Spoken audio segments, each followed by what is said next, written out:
मेरी सुनने की बड़ी प्रबल इच्छा हो रही है। तब नारद जी कहते हैं कि सुनो अर्जुन, एक बार की बात है, वेद व्यास जी और शौनक जी एक स्थान पर विद्यमान थे।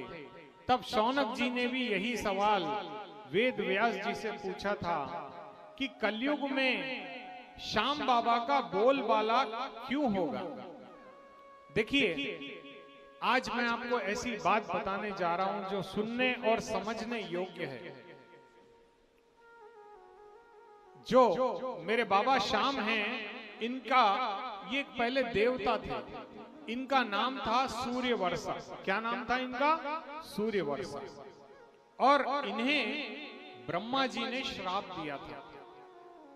ब्रह्मा जी ने इनको श्राप दिया कि जाओ तुम राक्षस योनि में पैदा होगे। अब ब्रह्मा जी का श्राप कोई टाल नहीं सकता। तब ये सूर्यवर्षा ने कहा कि वो उसी सभा में भगवान नारायण भी थे, तो बोले प्रभु मुझे श्राप से कोई डर नहीं है, लेकिन मैं जहां भी पैदा हो जाऊं वहां आपकी भक्ति अवश्य करूं। तो मुझे ये वर अवश्य देना कि मैं आपकी भक्ति करूं।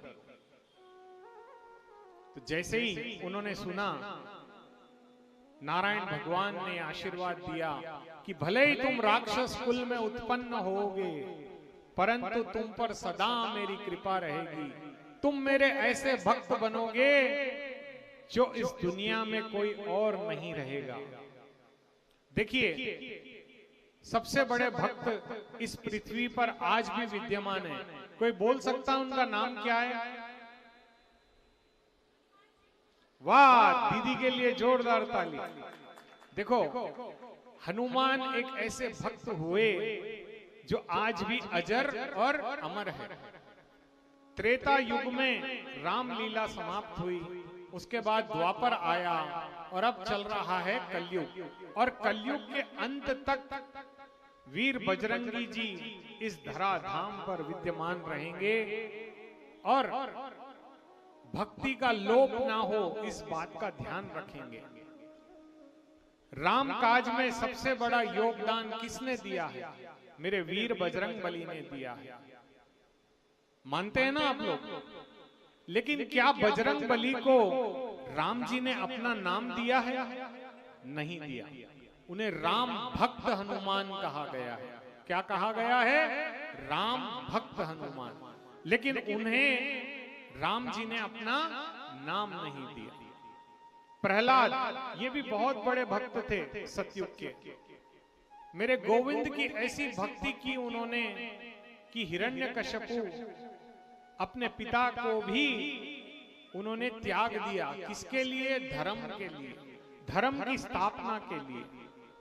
लेकिन क्या मेरे गोविंद ने प्रहलाद को अपना नाम दिया? नहीं दिया। इस धराधाम में आप उठा करके देख लेना, नरसिंह मेहता, तुलसीदास जी, मीराबाई, सूरदास जी, ऐसे ऐसे विरले भक्त हुए, रोदास जी, रविदास जी। इनकी भक्ति के बारे में एक ग्रंथ लिखा गया है जिसे हम कहते हैं भक्तमाल स्तोत्र। ठीक है ना? भक्तमाल की कथा भी होती है, वृंदावन के रसिक लोग करते हैं।